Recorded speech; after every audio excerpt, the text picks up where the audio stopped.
Oh, to be on this side of things. Hey, everybody. Welcome to EDU Endpoint Office Hours. Today is February 24th, 2026.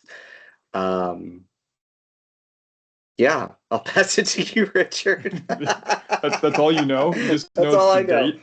That's all I You, know. you, you have no idea what the content is. You're just like, we're just rolling with it. Yeah, that's how All we're right, rolling yeah. today. So it is open office hours today, just like most days. Last week or 2 weeks, last week or 2 weeks ago, whenever the last time we met, we talked about Microsoft Technical Takeoff. That is still on track for March 2026. Got the AKMS link there. Garrett will put that in the chat. Lots of sessions on both Windows and Intune. So take a look at the link. It's over the course of like multiple weeks. So an opportunity, you're not going to sit there for 8 hours or however long it was last time per day. You've got lots of just different sessions, lots of opportunity to take a look at what we got available there. So go there, take a look, and jump in to the sessions as they roll out in March. So we had quite a few things for Windows come out in the last couple weeks. Not a lot of like super deep technical things like we've had the last few, or I guess the last meeting we talked quite a bit about updates and the issues that we had in January. But this time we're kind of past that, and I think February's Patch Tuesday was pretty low key compared to January. So going to knock on some wood here, but it's been a couple weeks, and we're now actually rolling out the preview release for next month. So we'll talk a bit about that here in a minute. So let me pull up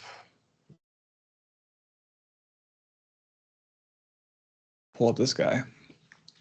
And so Garrett's got the links in the chat, or is he going to? Almost. He is frantically copying and pasting. I literally am. I'm actually trying something different, and I'm like, oh, I should put headers so that we like organize these a little bit differently. So I hope my effort is not in vain here.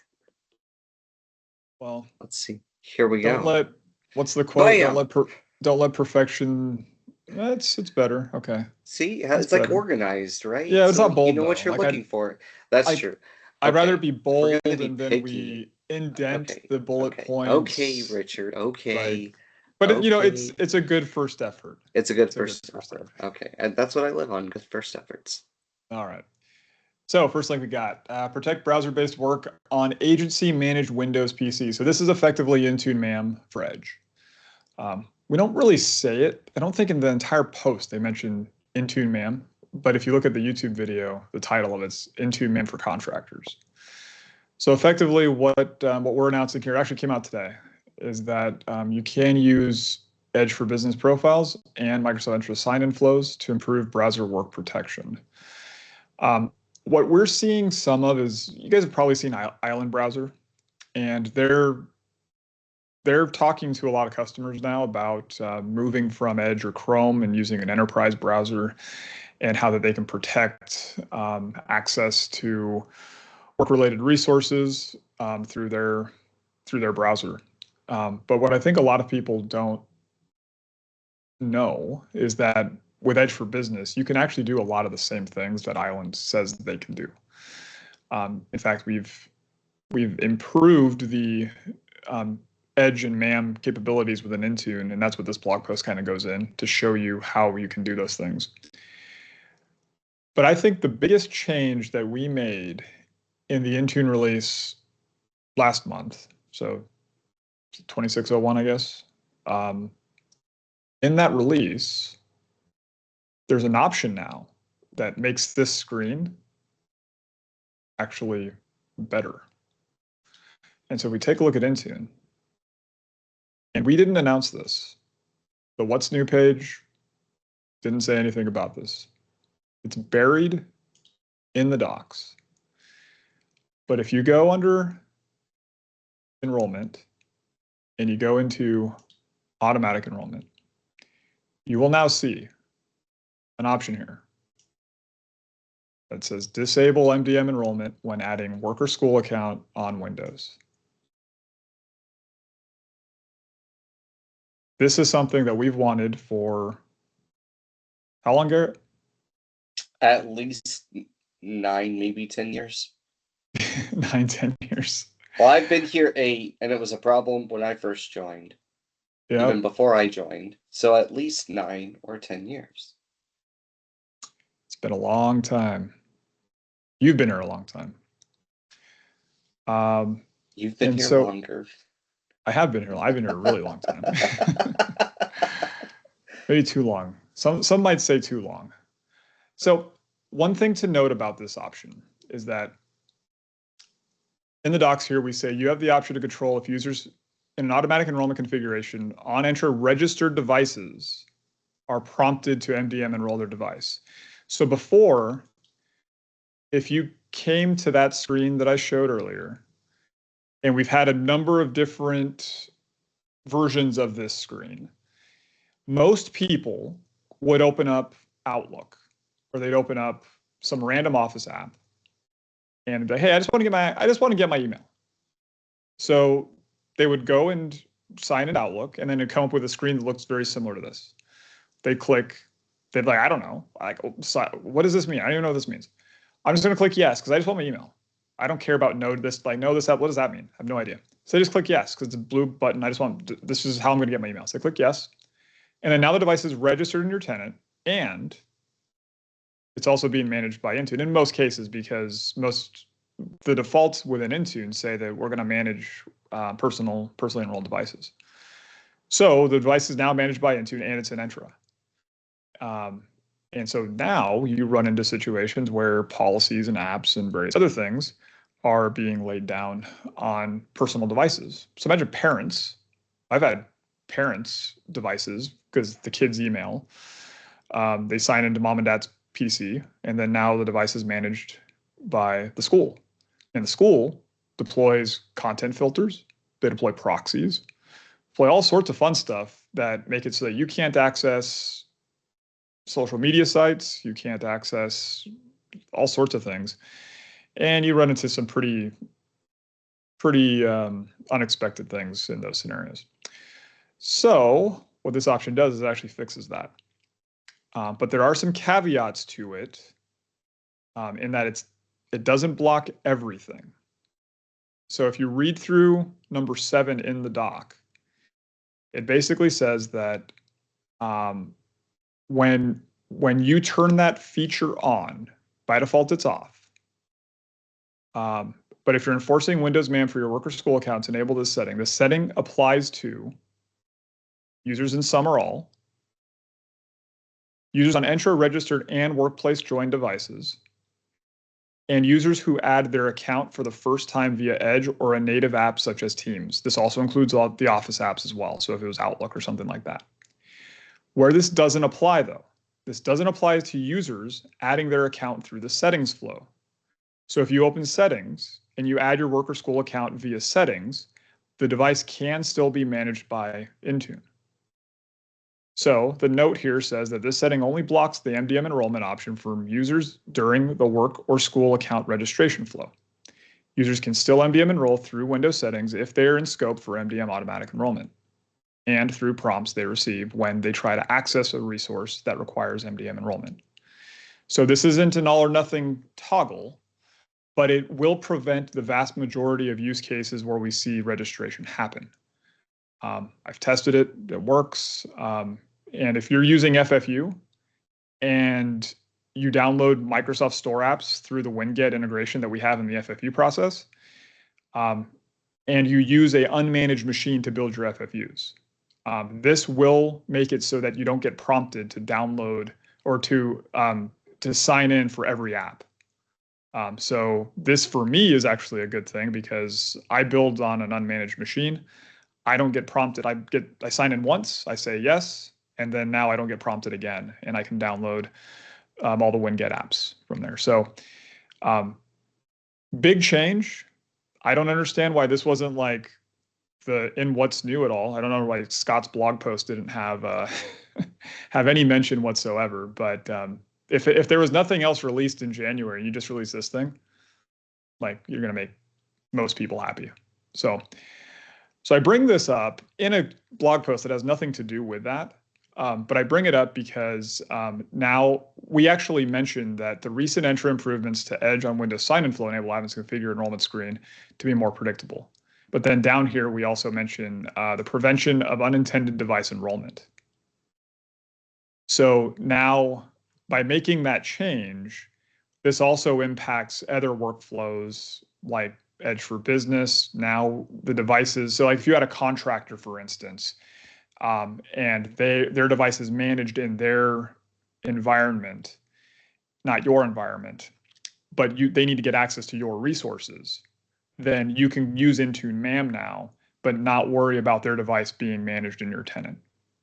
So we've got some options there now. We also talk about some integration with Edge for Business and Purview data loss prevention. And there is I think this guide was published a little while ago, but there's a guide in here on securing your corporate data in Intune with Microsoft Edge for Business. So if anyone in your organization is talking about looking at Island Browser, because this is a big one that we're seeing a lot of, Garrett and I have had a number of customers that have come to us saying, hey, like Island's talking to us. If you like Island Browser, go for it. Like, I mean, you can do what you want, but don't make the decision like, oh, well, Edge can't do what Island can do. It's like, well, you're deploying a third-party browser that most people don't use day to day. So now you've got to train your users to use this new third-party browser that no one really uses all the time. You've got to train your IT staff, your help desk, to know how to troubleshoot when things go sideways. And so there's just a lot of additional costs that goes into that, where you probably already have the tools you need. You just need to know how to use those tools. Exactly. So that's the intent of this post here. Yep. So really quick, Richard, there's a couple of questions, and I don't want it to get lost too far while we're off this subject. But going back to the automatic MDM enrollment setting, Drew has a question. Does this affect the login flow during manual autopilot enrollment from the device? Not through autopilot. Autopilot shouldn't have any impact. This should have no impact on it. That was my suspicion, but I haven't tested it all the way. But through Ubi, you can enroll a device to your own tenant, not through autopilot. And this should not prevent that. So for instance, if you just had a brand new Windows, you went to Best Buy, you bought a brand new device, autopilot, not even in the picture in that scenario. When you go through it, it'll ask you who owns the device, your worker, or is it yours, or does your work own it? And you say, my work owns it, quote unquote. So you go through that flow, you type in your Entra credentials, and then it's going to, if you don't block personal device enrollments, then it will enroll. And that's not blocked through this flow. This flow is only blocking what I mentioned, where if you try to sign in to some random app, and it comes up with that screen that says, hey, do you want to add your work or school account to your device? And you hit yes, then that will prevent the device from enrolling into Intune. It's not preventing it from being registered to your tenant. It'll still be registered.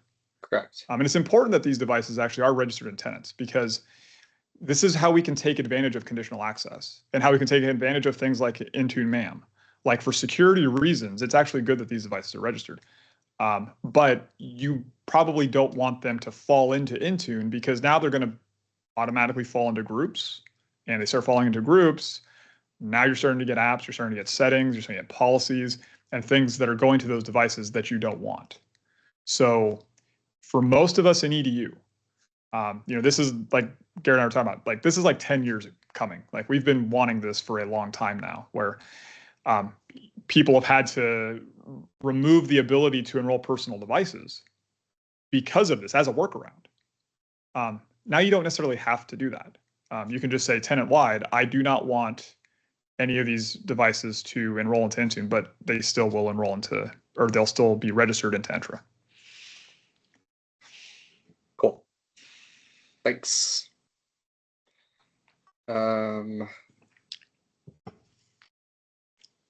There's another question, but we might take it at the end. So keep going. Okay. So, Server 2020 or Server 2016, Windows 10 2016 LTSB, and Windows 10 IoT Enterprise 2016 LTSB. All of them are going to reach end of support this year or beginning of next year. If it's Server 2016, January 12th, 2027. So if you are running any of these, I hope no one is. If you are, you probably know of the pain of servicing a Windows 10 Enterprise LTSB 2016 image, because it takes like 2 hours to Richard apply the latest knows. cumulative update. It is the most terrible experience you could possibly have. Testing all the FFU stuff with because I got to test like these old builds that I hope no one ever uses, but they're still in support. It takes like 2 hours to apply the latest cumulative update to the LTSB 2016. It's the same with Server 2016 because they're both not the same. It's the same core code. It is just terrible. So I hope no one is still using these. Maybe Server 2016. I can kind of give you a pass on that because a lot of people. It takes a while to get off of server releases, but I really hope that a lot of people aren't on LTSB 2016 still. But anyway, if you need to continue to run these builds that I tell you not to run, you can. You can use extended security updates. Do what you want. We will be providing ESUs. Now, is there an EDU discount for these ESUs? No idea. Nope. No one's told me that there's any discounts on these. I don't think it's the same as the regular Windows 10 ESUs. So you'll have to talk to your account team and they can get you pricing on that. But I have no clue if we are offering any discounts for EDU on those. Windows Server 2016, we are going to give ESUs for those as well. I say give, not really give. You got to buy them, but you will have the ability to purchase ESUs for 2016 Server and Enterprise 2016 LTSB. ESUs for that too. ESUs for, I guess we're just giving ESUs. I don't know why we just didn't make one line that said you can get ESUs for all these things, because it's basically the same thing for all 4 of these. But you've got ESU if you need it for any of the 2016 based OSs. So just know those are going out of support. And if you weren't aware that they're going out of support now, well, they're going out. And if you don't want to buy ESUs, then look to upgrade.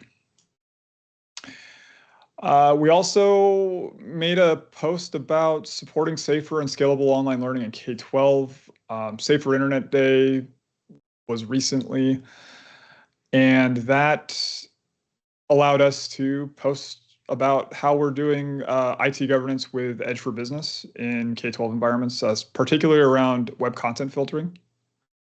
So we have a built-in web content filter that, if you don't know that, there's a built-in content filter in Microsoft Edge that you can control through Microsoft Intune. And that's been there for a little while now. We also have Smart Screen. So Defender Smart Screen, if you're unaware, Smart Screen just looks at websites, downloads in real time, and if there's any issues that we know about any malicious or deceptive content, then we will notify you by this really scary red screen that says the site has been reported as unsafe. And there's tracking prevention and safe search as well that ties into Edge as well. So 3 things that you may not be aware of that we have in Edge. Not necessarily just for K-12. I mean, everyone, we all kind of take advantage of this, but just some things to be aware of. A couple weeks ago, we did make an announcement on some enhancements that we're doing to the Microsoft Store. Now, most of this is really for developers, so I'm not going to go through the whole blog post, but I did want to call out 1 or 2 things. One of those things, and you guys have probably seen this, I know some of you messaged me quite a while back around this new Microsoft Store web installer, where you may have had students getting around content filtering or policies that you set on your device, or even just the Microsoft Store. You normally block it, but they're able to get around it. And the way they're getting around it is this Microsoft Store web installer. So this has been around for a bit now. And if you need to control it, the best way to control it is actually through App Locker. And with App Locker, I've got, I actually do have a policy that I've put into the EDU best practices .ms/dc. Oh, is that the right one? Oh, sorry, that's not the right one. Hang on. k.ms/EDUDC. That's the right one. Okay. So in here should be. Might get out of the way. It's not.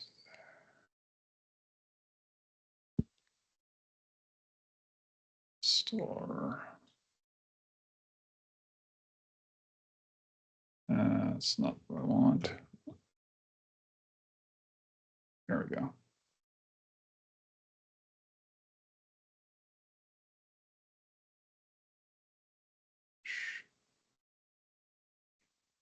I think it's in here.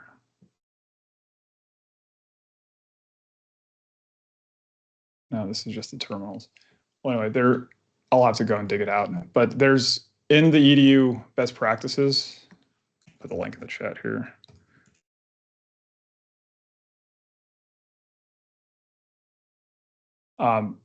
In there's a PowerShell script. Not sorry, PowerShell. There's an app locker policy that I've created that you can apply that will prevent the Microsoft Store web installer that your students might be getting around your policies that you're already using to block the store.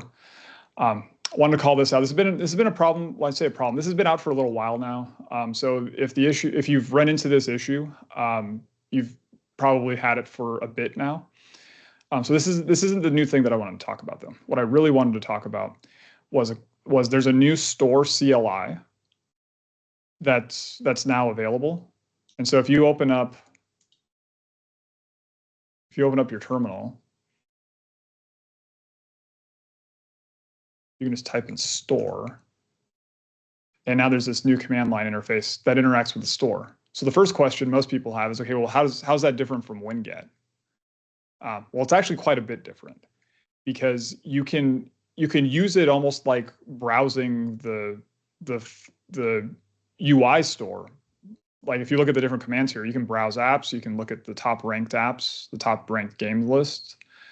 So it's different than WinGet. So the way that we're communicating this out is that it complements WinGet, but it doesn't replace WinGet. So, but know that this exists. How do we block it? I don't know right now. The first I saw of it was when this post came out, but I haven't looked into how to block it or what, how it currently interacts with our current policies that we might already have in place today. So that's something to look into, but right now I don't know the controls around it. So I did want to call that out, just that, hey, that's something new, and it's possible your students they might hit this if they got access to the command prompt. So be aware of that. We've also made it now so you can personalize the message center experience for Windows News. This has been out for a bit now. If you're not aware, and we've talked about this a lot last month around all the issues that we had with the January update, how to go into Message Center. If you go to Health, you can see Windows Release Health. That's where I tend to go there to look at like what the latest is instead of using the Windows Release Health website. It just has more updates there. And I can also see the history of the Windows Release Health items that have been released. The web page doesn't really give you a complete history of how we've updated the specific items that we post there. But this whole post here just kind of goes through how you can customize and filter and all that for Windows release information. So you got that post there. Move this thing out of the way. And kind of continuing on with the secure boot topics that we've been talking about the last few meetings, there is now a new secure boot playbook for Windows Server. So for those of you that are managing servers, as we know, servers tend to be treated much differently than our clients.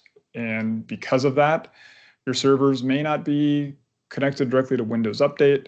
They're probably managed by something else. And if that's the case, you most likely aren't going to get a cumulative update that's going to have the certificate payload. And you might also not have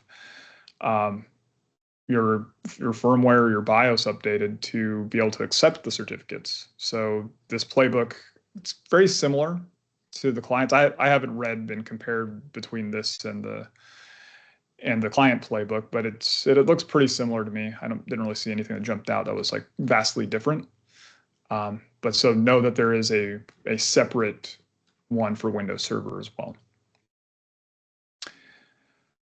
Patch Tuesday, I guess the preview patch Tuesday is today. It's really the preview updates don't always come out on Tuesday. They usually just come out the 4th week. Could be Tuesday, could be Thursday, but it looks like today we did release the preview update. And one thing I wanted to call out from here was, let me see, hang on one sec. PC experiences. Quick machine recovery. So we've talked about QMR in the past on this call. When it first came out, it only worked for Windows home devices. I say worked, that's not the right word. It was only enabled by default for home devices. We've now changed that. And so now it's being turned on automatically for professional devices that are not domain joined and not enrolled in an enterprise endpoint management solution. So what this means is that as an IT admin, if you want to use quick machine recovery, which if you're not aware, this is effectively how we would solve the CrowdStrike issue that we had. In order to solve for that, we developed quick machine recovery to help recover the machine faster instead of having to go through WinRE and run a script to get your machine back up and running. This solution, when it first came out, only supported, or it only was enabled by default on Windows Home. Now it's enabled by default on Windows Home and Pro for non-managed devices.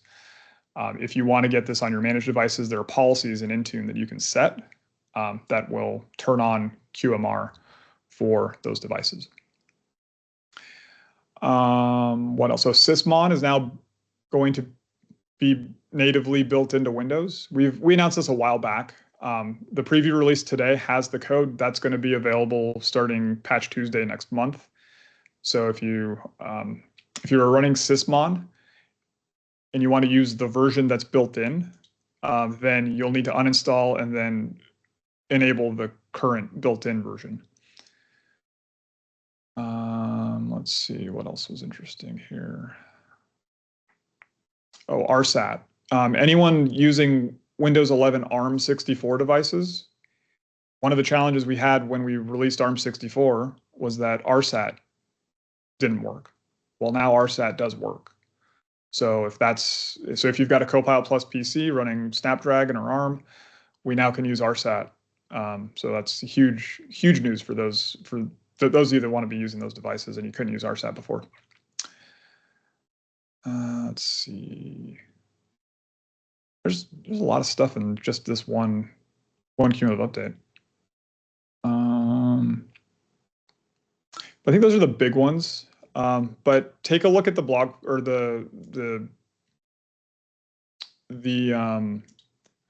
release notes for this patch, because there's a lot of things in here that I think are good updates that you probably wouldn't expect to be coming directly from a cumulative update. RDP short path. So if you're using AVD, RDP short path over private link is now generally available. We've got some options within the AVD portal to turn on short path for private link.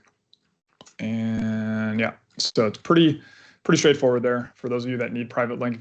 I don't suspect most are using private link, but if you are, you've got those options. Windows 365 Reserve, we made an announcement here that Reserve now works with Windows 365 boot. This is kind of an interesting blog post to me, because if I need Windows 365 Reserve, I'm probably using a personal device. So how am I going to turn on Windows? I'm so glad you said that, because I read this and I was like, I don't get it.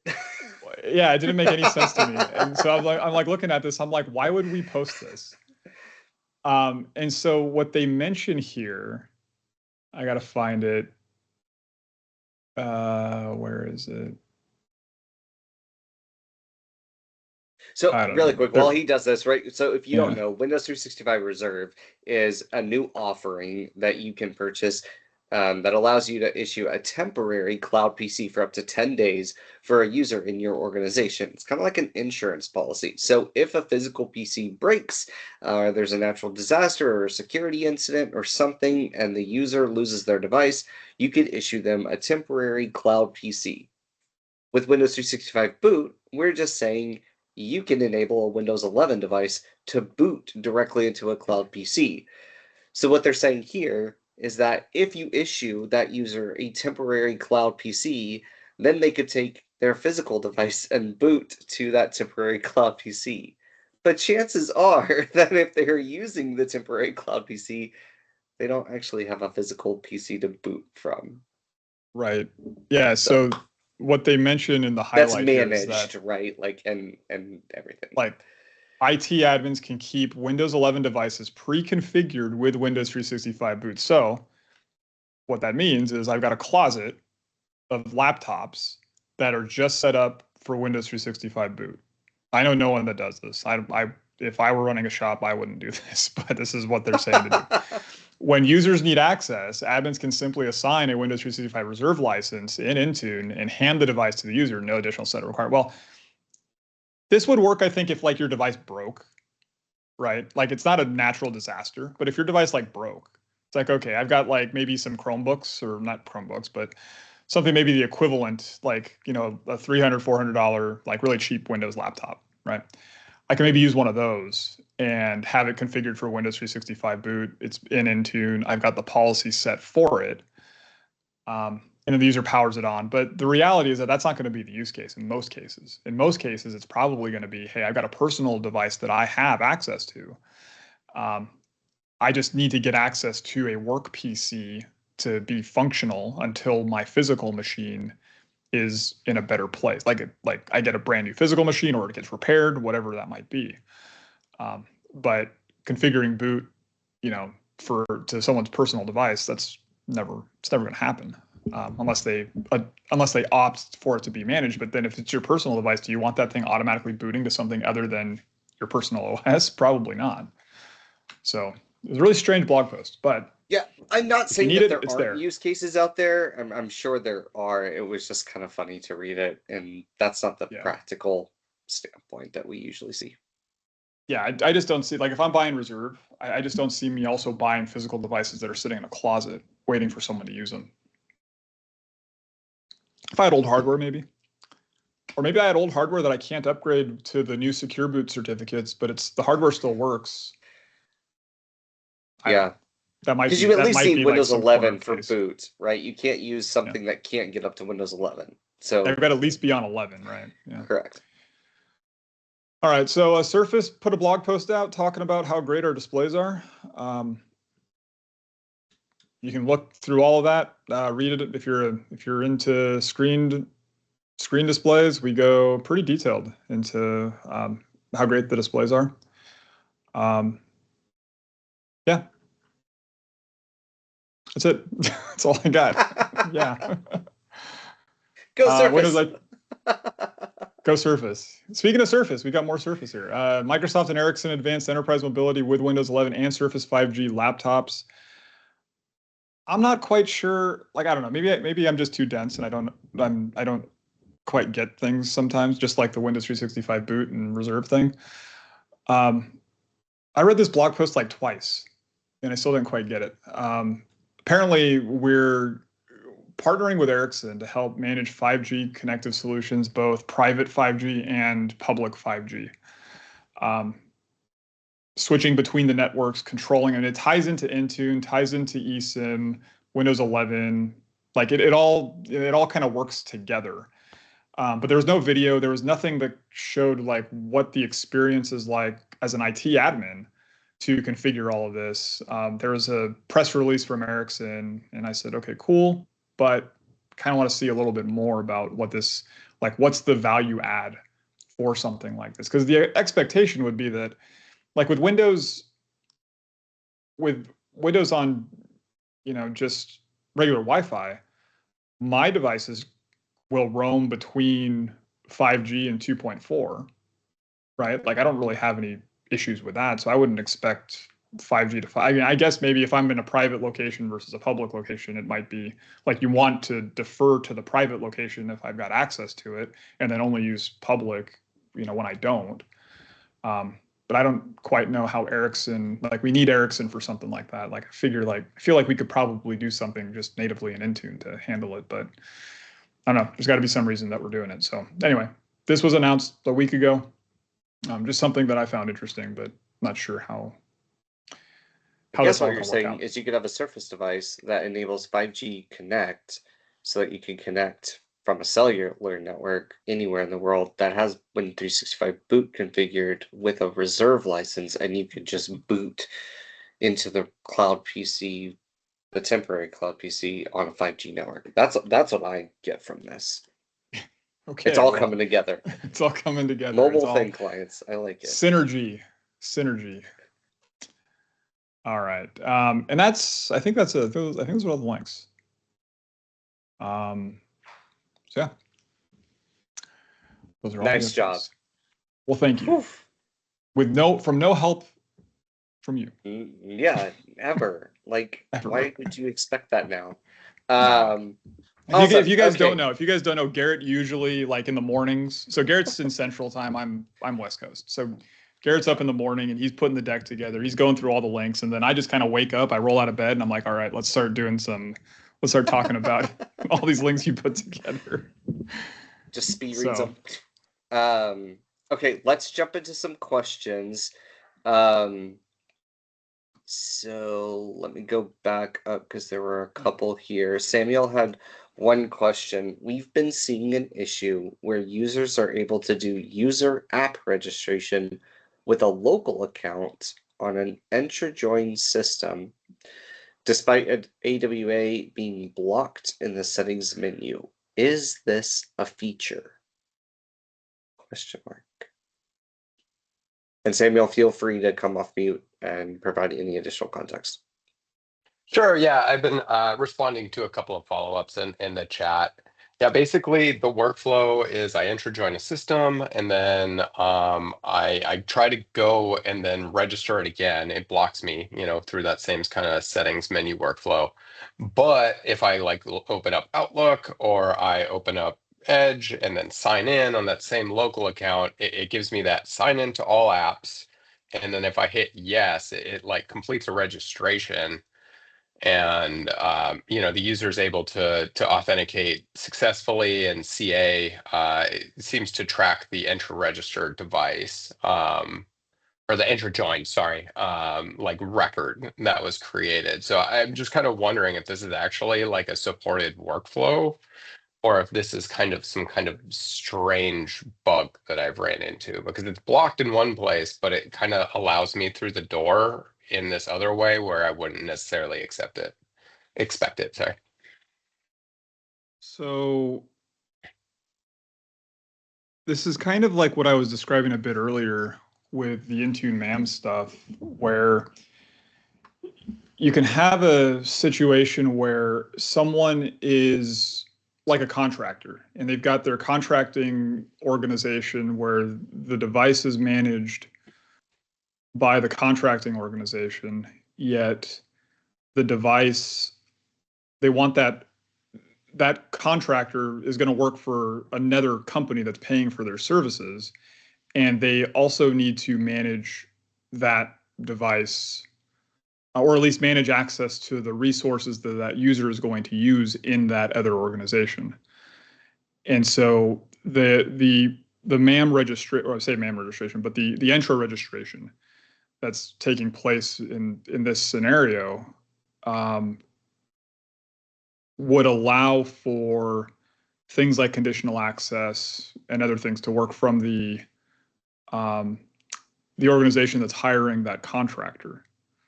So to be able to join and register in two different places is actually a supported scenario. Now, I think in your scenario, though, Sam, is that you're in really the same tenant. Like, should I be allowed to join a device and then register into two places at once? And I don't know what the expectation is for that. I don't know that it's a bug or not. Okay. And I can't really say that I've even tried or even thought about the scenario, because in most cases you really wouldn't have. In most cases that I've seen, I haven't really seen a scenario where you join the device to Entra and then the person uses a local account. Like usually you join the device to Entra and then you use your Entra account. But using the local account and then being able to open Office or open like Outlook or any of the apps, and then you're getting prompted to add your work or school account to make it easier to sign in. Like, I don't think you're into a bug, but it is a unique scenario that I don't think is very common. Yeah, because it's just my management wants, like, it's appealing because then we don't have to deal with like user profile migrations. We're rolling out Intune in June, July of this year, and so we've kind of, all of the work we've done has been to kind of support that user profile migration, or a user logging in for the first time with a local account. But like, it's appealing because it's less steps, it's less friction for the user. And so if it's supported, I kind of want to, like, are we actually going to get support from Microsoft if something breaks, or if it just one day stops working? Yeah, That's I'm kind not of sure. what I'm trying to figure out. It's a really corner case scenario. Like, Yeah. I don't know what the support would look like there, but it's kind of weird to me because you would be joined with the Entra account, but you're using like a workplace join account, yet the device would have like corporate enrollment from the original join that you did. So like, because as we both know, there are limitations with using workplace join or add work or school account, in terms of, personal enrollments versus corporate enrollments, and then certain things in Intune don't work if you're in that state. But you'd be in like a mixed state. Yeah, it's weird. So I honestly don't know, like, would remediation scripts work, right? Would all the other stuff that you and I have talked about in the past, like, would it, like, is all stuff going to work or not? I suspect it probably would because we're joined, but I'd have to go and test it. And I don't know that anyone, like, it's not docs. So, I don't know, even if you talk to support, they probably wouldn't even know either. Like, you'd have to, like, I think you would have to be on the hooks for testing it out. Oh, for sure. Yeah. And it doesn't create a second record. It's one record. Oh, it is? Okay. Yep. Well, if it's one record, then you're probably okay. It's just, yeah, I just don't know enough about it because I just never went through it. Yeah, sorry. Yeah, it's a weird one. So yeah, thanks. Mm-hmm.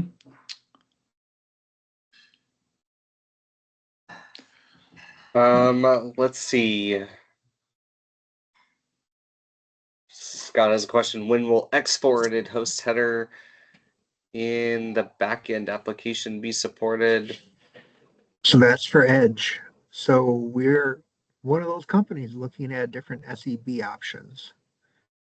And one of the items that we found is if your application requires a secondary authentication using a different account, Edge loses track of that authentication and can't get back to the original application after you put in your new credentials.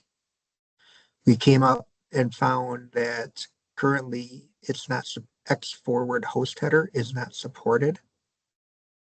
It's in the roadmap, but no one will tell us where on the roadmap it falls. Does Chrome have it? Yes.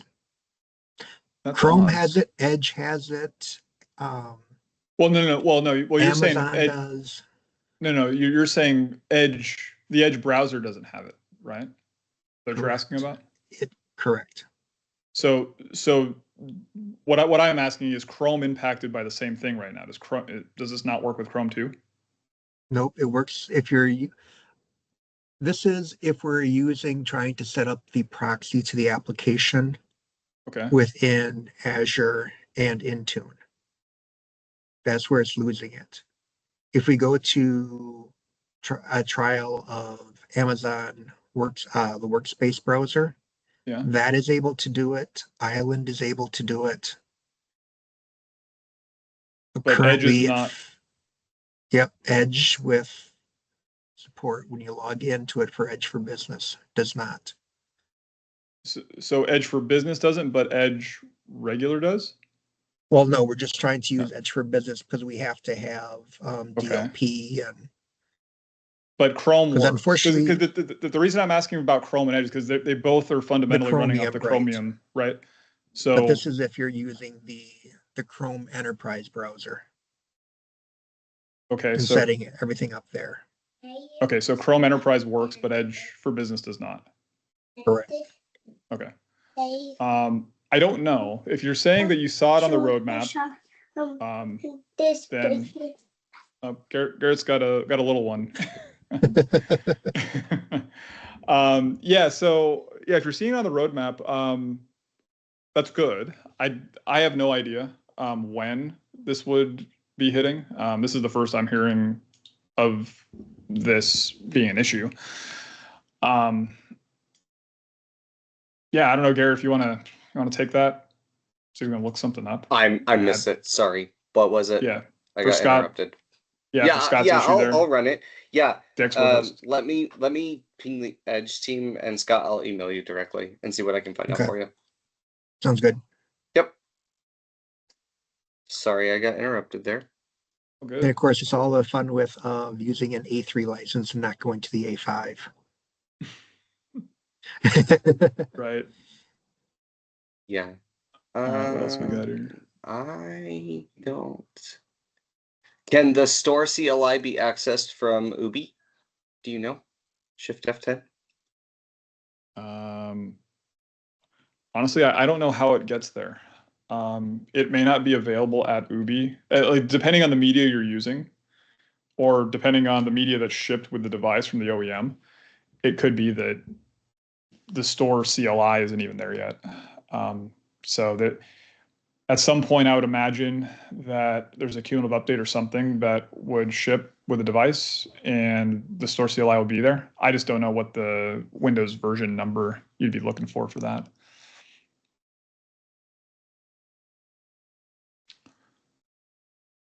Test it. Let us know. Report back.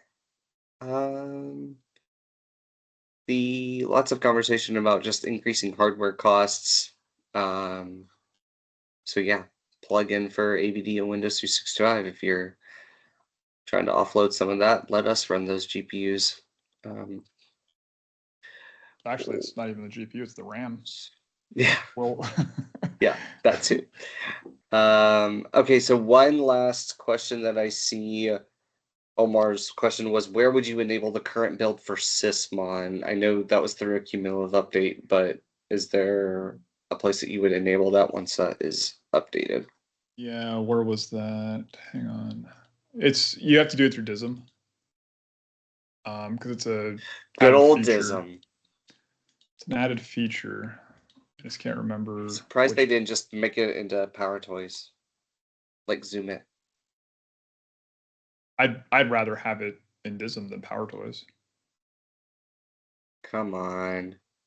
No, just because it's easier. Like I don't have to go download and install Power Toys. True. Just like now, I'd have to go download and install Sysmon. But yeah, it's a DISM command. Shoot, can't remember which blog post. I have too many dang blog posts. Oh, it was the release notes. Update. It was the release notes. That's fine. Yep. It's buried. Yeah, so if you go to the release notes, it tells you in there what the DISM online enable feature name Sysmon. That's how you do it. Okay. All right, the last question is Tony, and Tony's trying to start something here. I don't know if I want to answer this, but is there already any information if the A3 or A5 licenses will also include Intune Suite, just as the E3 and E5 will include it from April and on? I unfortunately neither of us have anything to report on. I think one of the other office hours last week, MS National Office Hours, they brought this up too. and my guidance was if you have an account team that you talk to on a regular basis, bring it up with them often, as much as you can. Make sure you're sending those emails to provide us that feedback directly. I also encouraged someone to open up, and it needs to be a customer, so go look. It can't be me to do it for you, but you can go to the Intune Feedback Hub and create a request there and share it with these communities so we can upvote it and get attention that way. Richard and I will continue to advocate just as we always have, and we've had some success in the past with things like AutoPatch, mostly thanks to Richard's persistence, being able to get that for education. So I'm not saying never, but as of right now, there's no timeline for the A SKUs to get into Suite in the short term, just like the E SKUs and even the G SKUs are getting it. So, Richard, do you have anything to add there? No, just you said it. Yep, just keep nagging. And I hate to tell you that that's the answer, but that is the answer right now. Again, we've given you remote help. That is part of the ASQs. So you can certainly leverage that. The roadmap was updated for unattended support for Windows on the public roadmap to July 2026. So that's great for the new school year. Obviously, we all wanted it sooner. So you do have remote help. We do have education discounting for Intune Suite. So if you're looking to purchase it, you still can, but not included automatically. Cool. All right. That's all the questions that I see. If anyone wants to come off mute and ask a question or throw another question in the chat, feel free to do so. We got about 5 more minutes, otherwise we'll call it and let you guys go.